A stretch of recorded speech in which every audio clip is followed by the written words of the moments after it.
इसी के साथ ही मैं पीयूष आर्य पार्टी 2 के जो मेंबर हैं उनसे भी मैं विशेष दरख्वास्त करता हूं कि भाई साहब, अगर आपको ये सहमति करनी है तो आप बिल्कुल खुला खुला कीजिए, आपको नहीं करनी है आप बिल्कुल मत कीजिए। आप इसमें ये भी कर सकते हैं कि आप इसमें अपनी कुछ डिमांड है वो भी डाल सकते हैं। जैसे कि मैं आपको एग्जाम्पल के तौर पे बताना चाहूं, आप सबको यूं कहो कि सबको मूल के साथ में 1 रुपया ब्याज सैकड़े के हिसाब से पेमेंट मिलेगा। साथियों, ये बिल्कुल जायज मांग है, आप यहां कर सकते हैं, कोई दिक्कत वाली बात नहीं है। इसमें आप ये कर सकते हैं कि हमारे को 6 महीने के अंदर अंदर सबका पेमेंट हो जाना चाहिए। आप ऐसी मांग करो ताकि लोग आपकी तारीफ करेंगे, आपका स्वागत करेंगे। लेकिन साथियों, आप अगर मांग नहीं कर रहे हो तो उस चीज को भी आप क्लियर करो कि हम यहाँ अपनी कोई भी मांग नहीं रखना चाहते हैं। क्योंकि साथियों, ये समय है ना, ये बहुत कीमती समय है। आप अगर 1 मिनट भी जाया कर रहे हैं तो साथियों यूं मान के चलो कि आप बहुत बड़ा नुकसान कर रहे हैं। अब साथियों, रहा बात दिलीप जी की, तो दिलीप जी खुद और उनकी माता जी दोनों बिल्कुल तत्पर बैठे हैं कि वो किसी के नाम भी अपनी प्रॉपर्टी करवाने के लिए, यहाँ हो सकता है कि मेरे कुछ शब्दों में फर्क हो, इसमें एग्रीमेंट की जगह डायरेक्ट नाम हो या और कुछ हो, तो वो आप अधिकृत जो सूचना के लिए वो भाई दिलीप जी से संपर्क कर लें। हालांकि मैं पर्सनली इस चीज के खिलाफ हूं कि मैं नहीं चाहता कि किसी पीड़ितों का पैसा दिलाने के लिए किसी को अपनी प्रॉपर्टी से हाथ धोना पड़े या अपनी प्रॉपर्टी की कुर्बानी लगानी पड़े। फिर भी जो जनता के हित में जो सबसे ज्यादा सर्वोपरि होगा वो अपने सभी प्रबुद्ध लोग हैं, वो अपने दिमाग से विचार करके आपको बता देंगे। और हेलो दोस्तों, कैसे हो आप दोस्तों? मैं पीयूष आर्य आपके सामने फिर हाजिर हूं नेक्सा से जुड़ी एक विशेष बातचीत के साथ। साथियों, जैसा कि आप सभी को पता है कि आज क्या डेट हो गई है, अपनी जुलाई पूरी की पूरी निकल चुकी है। यहां तक कि अगर महीना देखें तो सावन का एक जो महीना है वो पूरा पूरा निकल चुका है। अगर इस बार 2 सावन ना होते तो अभी तक सावन खत्म हो गया होता। अब साथियों, आपका इंतजार धैर्य की घड़ी वो कितनी है वो पता नहीं। साथियों, बाकी बहुत सारे लोगों के इतने फोन आ रहे हैं, आप यकीन मान के चलो कि उन्होंने यूं कहा है कि पीयूष जी हम कितना धैर्य करें। अब जैसे कि भाई साहब आप पीड़ित हो, वैसे मैं भी पीड़ित हूं। आपको पता है कि जो सूचना आपको मिलेंगी वो ही मेरे को मिलेंगी, यूं है नहीं कि कोई खास चीज है जो अपने पास आएगी। अब साथियों, आपने पिछले 2, 3, 4 दिन का जो प्रक्रम है वो तो आपने जरूर देखा होगा। अपने भाई ओला साहब हैं, उन्होंने खुला खुला अपनी प्रॉपर्टी, चाहे वो 20 लाख की थी चाहे वो 20 करोड़ की थी, उन्होंने अपनी प्रॉपर्टी दूसरे के नाम करवाने के लिए बिल्कुल वो कोर्ट में भी आ गए थे। आज भी वो उनका वीडियो देखा मैंने, उसमें उन्होंने कहा कि मैं अपनी प्रॉपर्टी डायरेक्ट नाम भी करवा दूंगा, लेकिन कोई लेने वाला तो हो। अब भाई साहब, यहां सबसे बड़ी बात एक ये है, ये कोई पेड प्रमोशन नहीं है, लेकिन बड़ी बात ये है साथियों कि जो भाई दिलीप ओड़ा साहब ने कहा कि मैं अपनी प्रॉपर्टी उनके नाम करवा दूंगा, हालांकि वो यहाँ एक लीडर हैं, अपने नीचे उन्होंने 8-10 करोड़ का बिजनेस है वो कंपनी को दिया है 4-5 हफ्तों में ही। मतलब उन्होंने लोगों के अच्छे खासे पैसे इन्वेस्ट करवाए हैं, प्लस खुद भी एक बड़े इन्वेस्टर हैं। अब साथियों, वो खुद चाहते हैं कि लोगों का हिसाब हो, लेकिन कैसे हो ये समझ में अभी तक नहीं आ रहा है। अपनी जो पार्टी 2 है वो पता नहीं समझौता करना चाहती है या ना करना चाहती है, क्योंकि साथियों उनके जो कोई विशेष बयान तो ऐसे आ नहीं रहे हैं।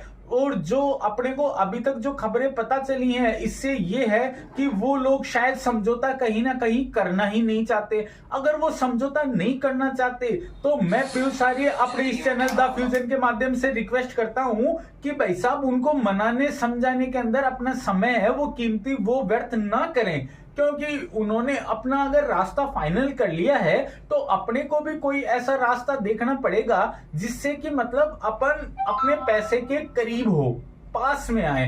अब वो कैसे होगा कैसे नहीं होगा, आप सब लोग समझदार हैं, आप सब लोग अपनी बात है वो एक पैनल विशेष के सामने रखें ताकि उन लोगों को भी पता चले। अभी भाई साहब देखो, मेरा तो इतना सा दिमाग है कि अपन सारे लोग इकट्ठे हों, सारे नहीं हो तो कुछ 1,000, 2,000, 3,000 आदमी इकट्ठे होके और एक ज्ञापन दें। किसको दें? अब या तो अपन अपने मुख्यमंत्री साहब है उनको दे दें, या जो अपने जज साहब हैं उनको दें, वो आधिकारिक रूप से।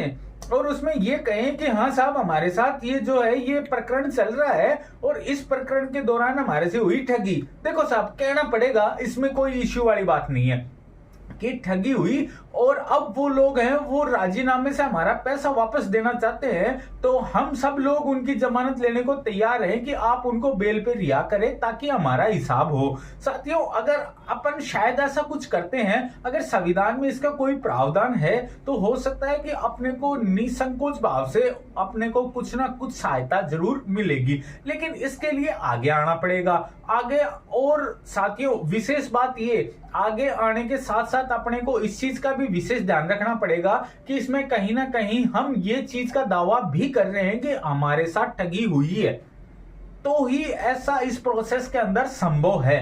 अब कमेटी अपनी जो है वो क्या करेगी और बाकी जो अपने प्रबुद्ध लोग हैं, जो समझदार हैं, बुद्धिजीवी हैं, वो क्या करेंगे, इस चीज का पता तो साथियों अपने को समय देगा। लेकिन मैं तो ये चाहता हूं कि हमारे को ऐसे स्टेप उठाने चाहिए जिससे आपको, मेरे को और अपने पैसे के बीच की जो दूरियां हैं वो कम हो।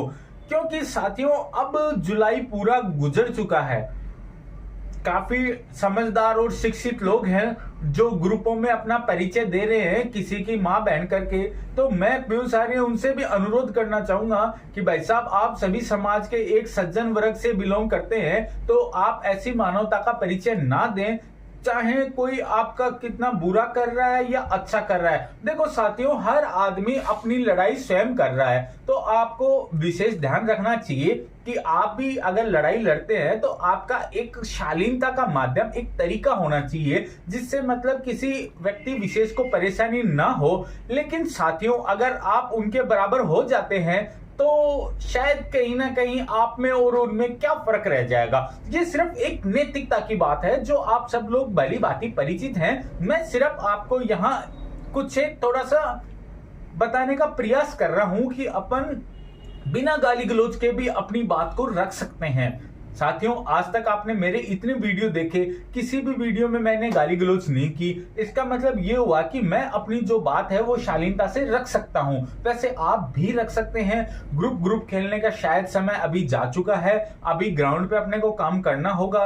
अपनी कमेटी के जो लोग हैं, जो पदाधिकारी हैं, जो जिनके नंबर आप सभी को मिल गए होंगे, किसी भाई को ना मिले हो तो वो संपर्क कर लेना। मेरे पास जहां तक अवेलेबल होंगे, कुछ अहमदाबाद, जमशेदपुर और एक दो जगह के इक्के दुक्के छोड़ के, बाकी मैं अपनी भरपूर प्रयास करूंगा कि आप लोगों तक वो बात है, वो जो नंबर है वो पहुंचे, ताकि आपकी अगली स्टेप क्या होगी उसमें आप एक क्षण की भी देरी ना हो और आपको तुरंत हर इंफॉर्मेशन राइट टू हैंड मिले।